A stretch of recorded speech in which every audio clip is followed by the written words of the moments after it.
So this is another story about Dirty Bertie from the Worms book. We said this was fiction, so it's made up, it's from somebody's head, it's not real. And this chapter is going to be called, well, this story is split into bits, but we're going to read it all together as one. It's called Manners. And manners are a way of being polite. So when we say please and when we say thank you, and if we hold the door open for people, those are manners, and we all really should try and have really good manners. And this is Bertie, just here. Bertie had no manners. His family all agreed. He lolled, he fidgeted, he talked with his mouth full, he sniffed and he burped and he slurped and he picked his nose. Those are all bad manners. Bertie, use a hanky. Take your elbows off the table. Don't touch that. It's dirty, Bertie. His parents moaned every day. Bertie didn't see the point. Animals didn't make all this fuss. Did pigs or dogs have manners? When Whiff a weed against a tree, no one seemed to mind. Whiff is his dog. Yet if Bertie had done that, his mum would have fainted on the spot. No, in Bertie's opinion, manners were a waste of time. But that was before he heard about a prize. It was the head teacher, Miss Skinner, who announced the prize in assembly one morning.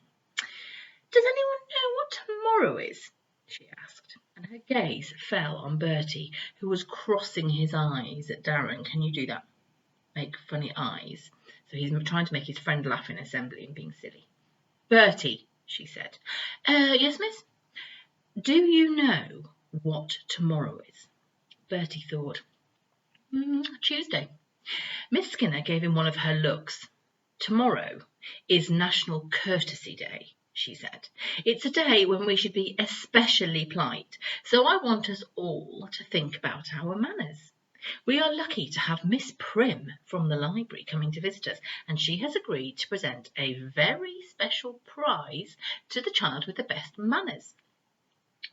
Special prize, said Bertie to Darren as they trooped back to the classroom. I bet it's some boring old book about being polite. I'm not going to bother. So he started off excited and then he just thinks, I don't want a book. Actually, it's not, said a real voice behind them. It was Know-it-all Nick, Bertie's worst enemy. How do you know? Asked Bertie. Because I heard Miss Skinner tell Miss Boot, said Nick, looking very pleased himself. She said the tickets had come this morning. Tickets for what? Asked Darren. Wouldn't you like to know? Sneered Nick, who would have liked to know himself and didn't and was pretending that he did. Oh, I bet it's football tickets, said Darren. Or cinema tickets, said Donna. Or tickets for Mega Mayhem, said Bertie, his eyes lighting up. Mega Mayhem was the best theme park in the whole world. So here they all are at school on the steps. There's Bertie. Here's Know-it-all Nick, looking very smart and snooty. And here are the others' friends, looking a little bit cross because he's annoying them. It doesn't matter what it is, said Nick. I'm bound to win. My mum says I've got beautiful manners. It's a pity your face is so ugly, said Bertie. Bertie thought about the prize for the rest of the day. He was sure the tickets were for Mega Mayhem. He just could imagine it, and he'd made up his mind to win them, even if it meant he had to be polite for a whole day. He didn't care. After all, how hard could it be? The next morning, Bertie bounded out of bed. Today it was National Courtesy Day, and he was going to win the prize. On the landing, he met his mum returning from the bathroom. Good morning, Mum, he said. Isn't it a lovely morning? His mum gave him a suspicious look, because he's acting out of character. He's not behaving like he normally does. What have you done, Bertie?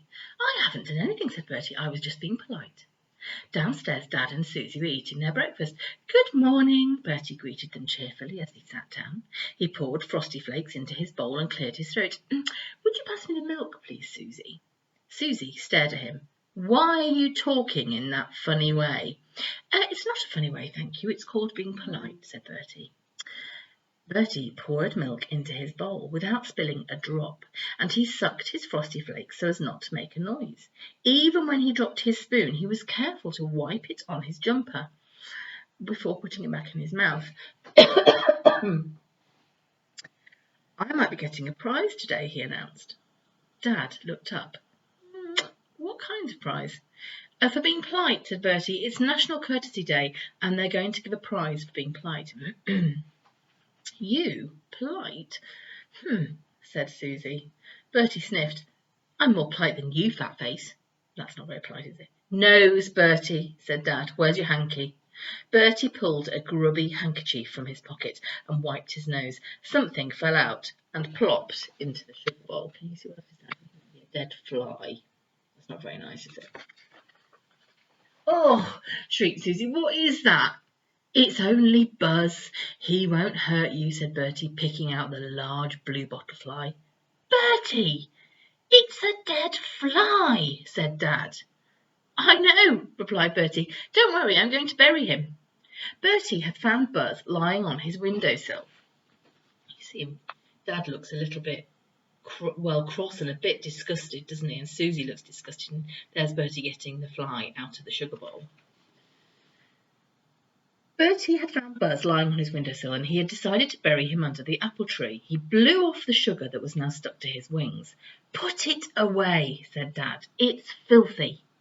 Bertie sighed and wrapped Buzz inside his hanky. He would bury him after school, and that was the trouble, he thought. You did your best to be polite, and all you got was people shouting at you.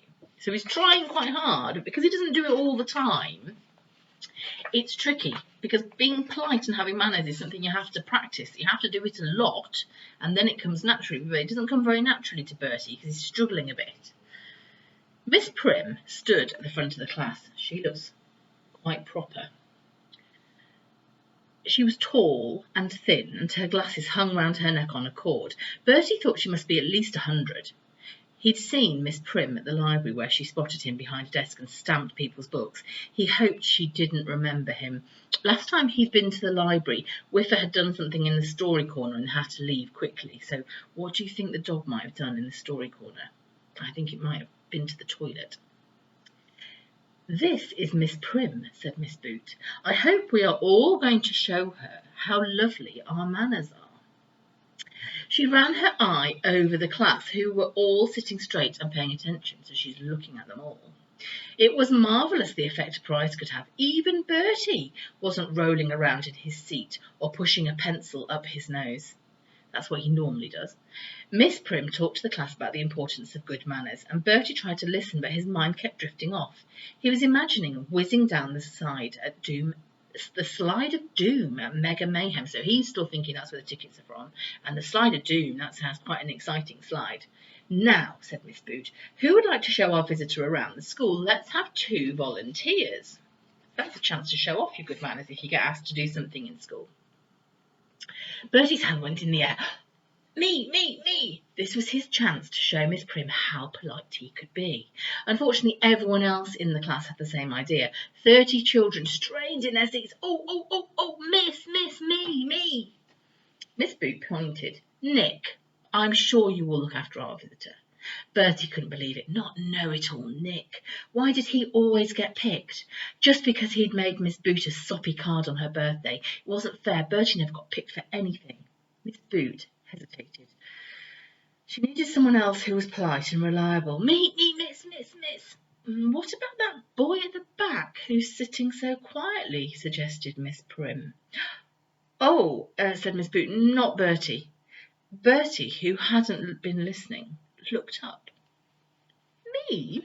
He said.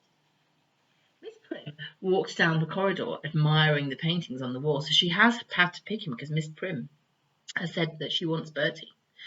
That one's mine, said Nick, pointing to a bright picture of a sunset. And that one is mine, said Bertie, pointing to a splodgy mess of green. It's an alien, and that's his dinner beside him. Oh, said Miss Prim, how unusual. Don't we have a hanky, Bertie? Oh, yes, excuse me, said Bertie, and he pulled out his hanky and offered it to Miss Prim. No, I meant you. You need to wipe your nose. Oh, thanks, said Bertie, and he wiped his nose on his sleeve and he popped his hanky in his pocket. Is that a good idea?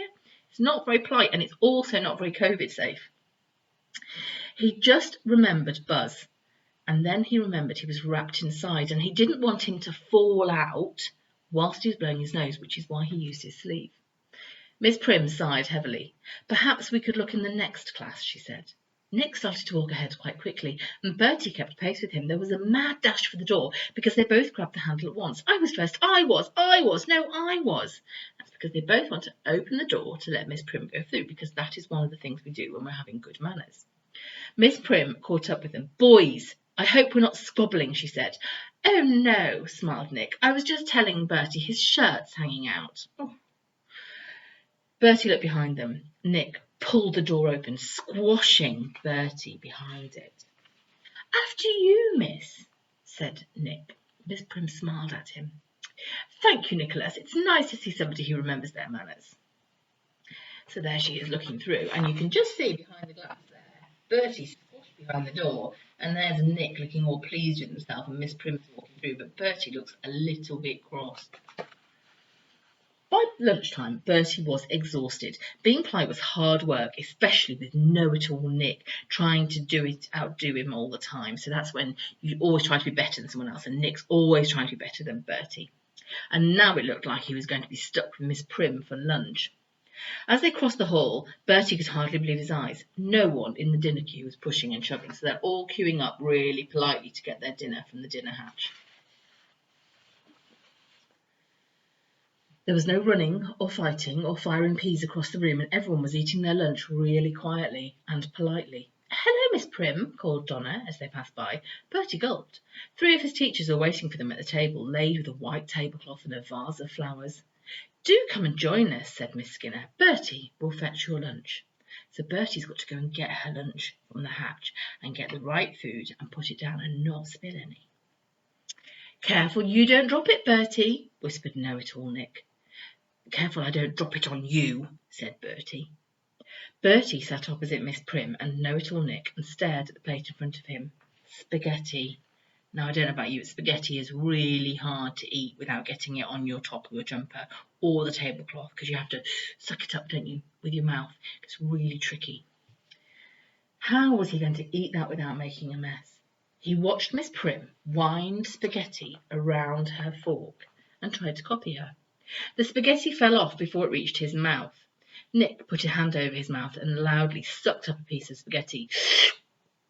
"Bertie, don't be so disgusting."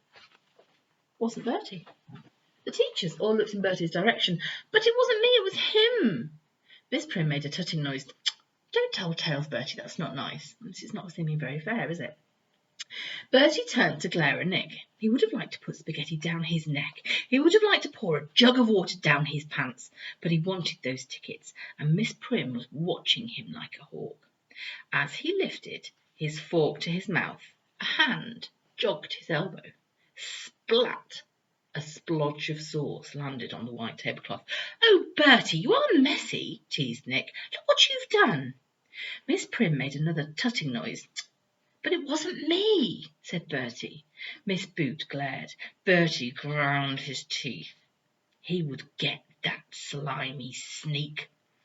Nick was sent to fetch dessert. Bertie's eyes lit up. Chocolate fudge cake, his favourite. He reached out to grab a piece. "Manners, Bertie," Miss Prim reminded him. "We don't grab. We offer the plate to other people first." Bertie reluctantly passed the cake around the table. Miss Skinner took a slice, so did Miss Boot and Mr. Plumley. Bertie watched anxiously as the cake started to disappear, so he doesn't know if there's going to be enough left for him. "Oh dear," said Miss Prim, helping herself. "Only one piece left. Which of you boys is going to have it?" Bertie looked at Nick. Nick looked at Bertie, and both of them looked at the last slice of fudge cake. Then Nick did a surprising thing. He offered the plate to Bertie. "You have it, Bertie. I really don't mind." Bertie wasn't going to go and fall for that one. "That's okay, Nick. I want you to have it." "Oh, well, if you insist," said Nick. "We don't want to waste it." And he snatched the last piece, and he took a large bite. "Thanks, Bertie." So there's Nick eating his cake. I think he had like a plan, didn't he? He thought, "Oh, if I say that, then Bertie will say it back, and then I can eat the cake." Bertie glared furiously. He had been tricked. Well, that was it. No more manners. This was war. That fudge cake was really supposed to be his, and he was going to get it back. Bertie reached into his pocket and he brought out the hanky. Nick was too busy talking to Miss Prim to notice a hand dart across the table. Can you remember what's in the hanky? Why didn't Dirty Bertie use it to wipe his nose? Can you remember? Any second now, thought Bertie. 5, 4, 3, 2. Nick reached for the cake and raised it to his mouth. There was something black on top. "Ah, a fly!" screamed Nick, dropping the cake on the table. It was Bertie's fly in his hanky. "Oh!" shrieked Miss Prim as Buzz the fly landed in front of her. "I'll get it!" cried Miss Skinner. She seized a spoon and she attacked the blue bottle. Everyone's going crazy about the dead fly. Smack, whack, thump, plates and cups leapt in the air. Buzz hopped and jumped with each blow. So because the table's bouncing, the fly is bouncing up and down as well. Miss Boot grabbed the water jug and emptied it all over the table. Sploosh. There we go, look. Everything's very wet and everybody looks very wet. Buzz lay in a puddle with his legs in the air. "Is it dead?" asked Miss Skinner as she picked up the fly by one leg and examined it. The silence was broken by a loud burp. 6 pairs of eyes turned on Bertie. He had cake crumbs around his mouth and a satisfied smile on his face. So whilst they've all been busy, Bertie has eaten the cake. "Bertie," said Miss Skinner. "Pardon me," said Bertie. He held out his hand. "Could I have my fly back, please?" Later that afternoon, Bertie crowded into the hall with everyone else. The moment had arrived for Miss Prim to announce the winner of the prize. Bertie knew he didn't stand a chance. Not after all the trouble at lunchtime. At least he'd been able to rescue Buzz from the litter bin, so they put him in the bin. They didn't give him back to Bertie. In any case, it had all been worth it to see the look on know-it-all Nick's face when he'd come eye to eye with Buzz. Bertie didn't mind who won the prize as long as it wasn't Nick. "And the winner," said Miss Prim, "is Nicholas Payne." "He's Nick." Bertie groaned. Oh no, old Nick had made his way to the front and he shook Miss Prim's hand, and everyone craned their necks to see what the prize would be. Miss Prim handed him an envelope. "As you're always so polite, I'm sure you're going to love this. It's 2 tickets to the Museum of Manners in London." Nick turned white. His mouth gaped open. Bertie leaned forward. "Manners, Nick. Aren't you going to say thank you?" So I think probably it's not something that Bertie would have wanted as a prize, tickets to the Manners Museum. I think he wanted the theme park ticket, so he doesn't care. And now Nick has got his payback because now he has to walk around a museum all about good manners, which might be a bit boring. Important, but it might be a bit boring if you went to a museum about manners. Poor old Bertie, but poor old Nick.